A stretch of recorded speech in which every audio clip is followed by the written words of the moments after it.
नहमदुहु व नुसल्ली अला रसूलिहिल करीम अम्मा बाद इन्नल्लाह व मलाइकतहु यसल्लूना अलन नबी या अय्युहल्लज़ीना आमनू सल्लु अलैहि व सल्लिमू तस्लीमा। झूम झूम के एक बार दरूद शरीफ पर नजराना पेश करवाएं। अल्लाहुम्मा सल्लि अला सय्यिदिना शफीअना हबीबना मौलाना मुहम्मद व अला आलिहि व बारिक वसल्लिम सलातुन दाइमन अलैका या रसूलल्लाह या हबीबल्लाह। আমার স্টেজে মোহতারাম মুকাররম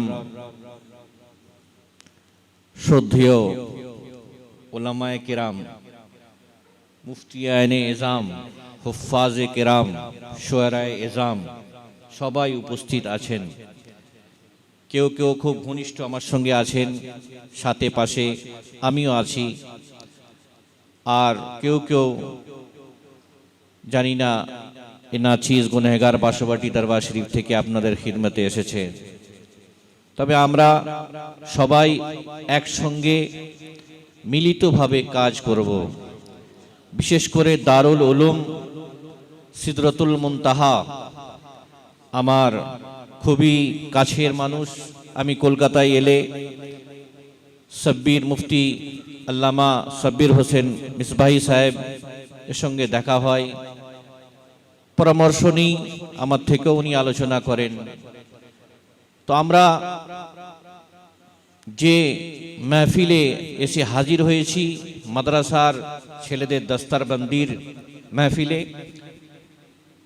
এ দারুল উলুম সিদরাতুল মুনতাহা, আমি তো মনে করি এই মাদ্রাসা ইন্তেহা পর্যন্ত ইনশাআল্লাহ তাআলা পৌঁছাবে। একবার জোরে বলে সুবহানাল্লাহ।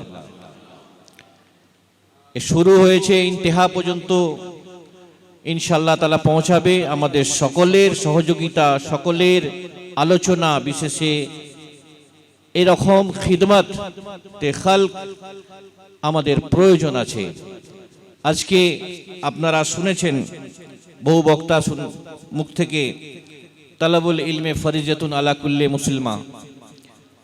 তো এই ইলম কে শিক্ষা করা আমাদের জন্য ফরজ, এবং এমনভাবে আমরা তালিম আমার বাচ্চাদেরকে, সন্তানদেরকে দিব যে সন্তানরা নিজের ঈমান মোকাম্মল করে মা বাপের খিদমত করতে পারে।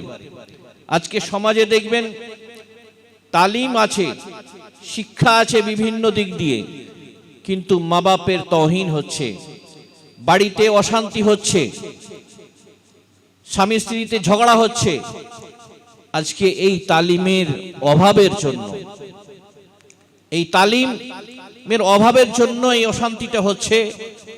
আমি মনে করব যে এই দারুল উলুম সিদরাতুল মুনতাহা যে মাদ্রাসা, জিনাদের মেহনতে এত দূর পর্যন্ত আগিয়েছে, আমরা সকলে মিলে আরো সমাজের মধ্যে আগিয়ে যাব, যাতে এই মাদ্রাসাতে যে তালিবে ইলম পড়বে তার ঈমান এবং আমাল এবং যে ইলমটা শিখে আসবে কখনোই ঘরেতে ঝগড়া হবে না, মা বাপের কোনো কথা অবাধ্য হবে না, সে ফরমা বরদার নেককার সন্তান হয়ে এই জিন্দেগিতে জন্মাবে। এমন হাদিসে পাকের মধ্যে হুজুর সাল্লাল্লাহু আলাইহি সাল্লাম ইরশাদ করেছেন, আল আলিমু আফজালু মিন ৭০ আলফা আবিদিন মুতাহাজ্জিদিনা কায়েমুল লাইলি ওয়া সায়েমুন নাহার।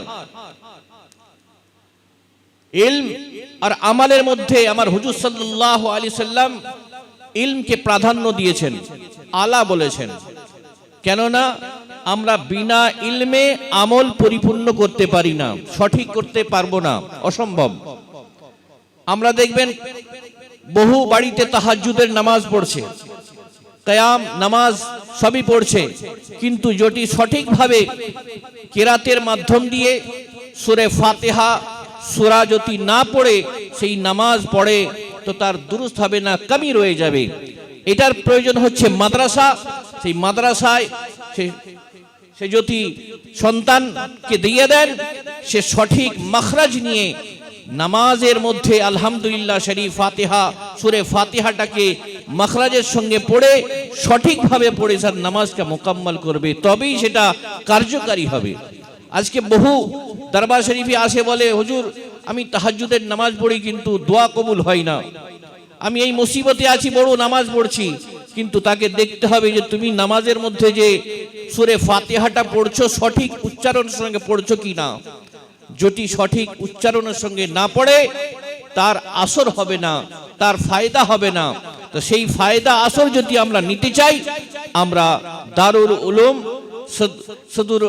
সিদরাতুল মুনতাহা ওই দায়রায় পৌঁছাতে হবে, ওই চৌখাটের পার করে দাখিলা হতে হবে, করাতে হবে আমাদের সন্তানকে।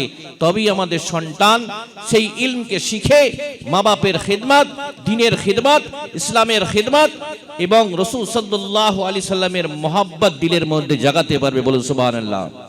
সেই জন্য শায়ের বলছে, জমিন मैली नहीं होती, जमान मैला नहीं होता, मोहम्मद के गुलामों का कफन कभी मैला नहीं होता। তো যদি আমাদের দিলেতে মুহাম্মদ সাল্লাল্লাহু আলাইহি সাল্লামের ভালোবাসা থাকে, তবেই আমাদের এই নেককার বান্দা হয়ে আমাদের কাফনটা, এই মিট্টি আমাদের ছোবে না।